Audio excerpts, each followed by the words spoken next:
My sophomore year, I found out that my talent was speaking. I talked all the time. I decided to make people listen. This is 20-year-old Mollie Tibbetts. On the evening of July 18th, 2018, Mollie laced up her running shoes and headed out for a jog. It was a familiar route through a quiet town surrounded by towering cornfields. Nothing bad ever happened there, but this time she didn't come home. We just really hope that we can get her found and brought back home to the people that love her.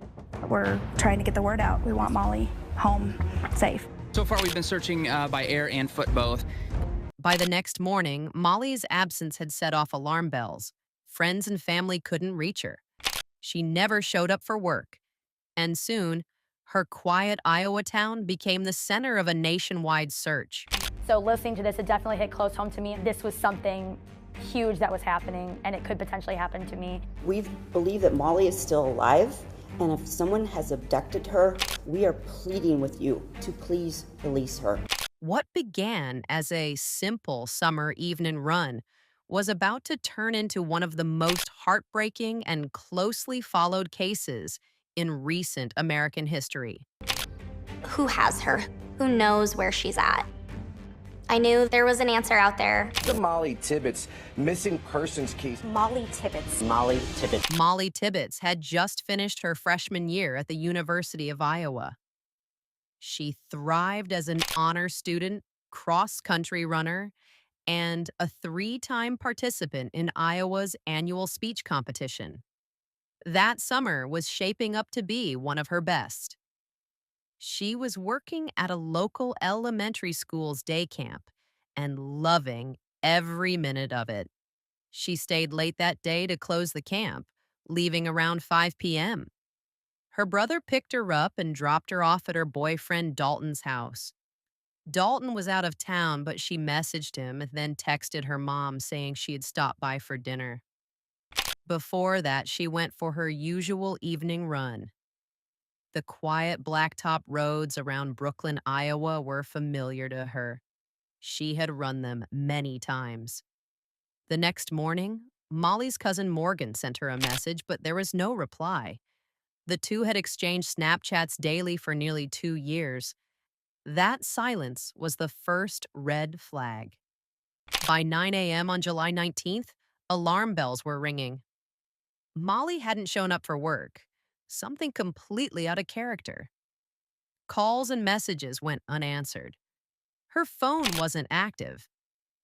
Morgan noticed the Snapchat streak warning. Mollie hadn't even opened her last message. This is very unusual because, Mollie is a young girl. She's on her phone. She's Snapchatting. She's texting her friends. She's a social butterfly. I reached out to her cousin and I said, hey, is something going on? Like, Mollie didn't show up for work today and they hadn't heard from her. No one has seen her. By early afternoon, concern had shifted to full-blown panic. Her cousin began frantically calling other family members, hoping someone had heard from her. But each call ended the same way. No one had seen her. No one had spoken to her.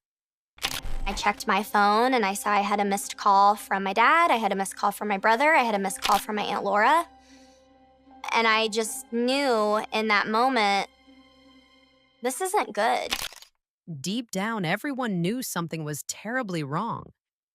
Some relatives hurried to Dalton's house, hoping they might find Mollie inside, maybe lying down after feeling unwell or simply asleep. But when they arrived, the house was silent and still. Room after room revealed nothing.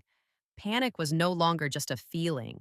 It was real, pressing in on everyone. And with fear settling in, the desperate search for Mollie had truly begun. At 5:56 p.m., July 19th, the Poweshiek County Sheriff's Office received the call. Mollie Tibbetts was missing. Special Agent Trent Vile from Iowa's Division of Criminal Investigation was brought in, joining Deputy Steve Covey. Together, they stepped into a mystery that would soon grip the entire community. She had been gone for over 24 hours, but officially missing for maybe 12. Time they could not afford to lose. We didn't know if she had a medical issue or if she'd been hit by a car or if she'd been abducted. We had no idea. They started the investigation the usual way, reconstructing her last known movements. Mollie hadn't shown up for work on the 19th, so the focus shifted to the previous evening. The last clear point was around 7 p.m. on July 18th, when she texted her mom mentioning a jog and possibly coming over for dinner.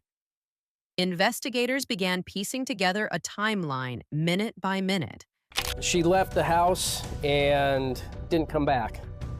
She would have left home, run through town, and then gone on a blacktop east of Brooklyn, which was one of her normal running routes.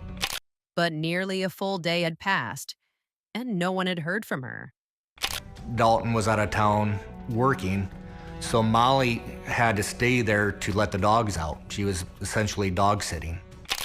Mollie had been staying at her boyfriend Dalton Jack's house while he was away for work. The home belonged to Dalton's brother and his wife, and they were the next people investigators spoke to.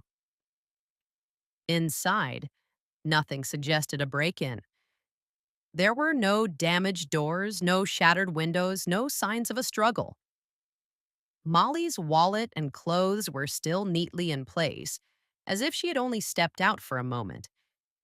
It was as though she had simply vanished, leaving behind a life that still looked ready for her to walk back into.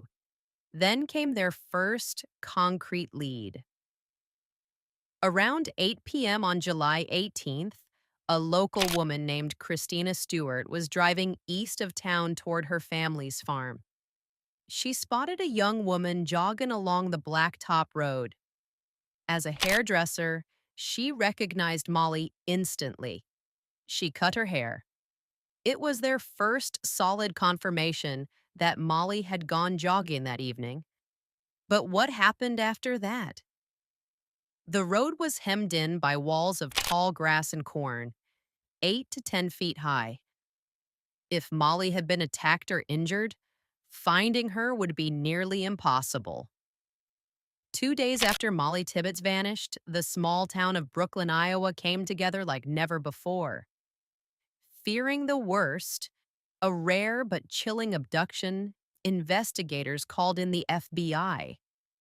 Drones swept the endless cornfields. Volunteers searched on foot, four-wheelers and boats, combing every inch of land and water. I'm feeling kind of scared and nervous, and I'm anxious, hoping we can find her today. So far, we've been searching by air and foot both.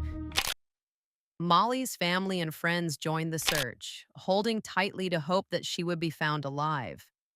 But as the hours passed, more difficult questions emerged. Had Mollie been keeping something hidden? Investigators searched her social media and contacted friends. Her phone was still missing, but they managed to clone her data. They combed through every text, every conversation from that final day, but found nothing unusual. No fights, no warning signs. Attention then turned to someone who might know more. Her boyfriend, Dalton Jack. Dalton had known Mollie since 6th grade, and they'd dated for 3 years.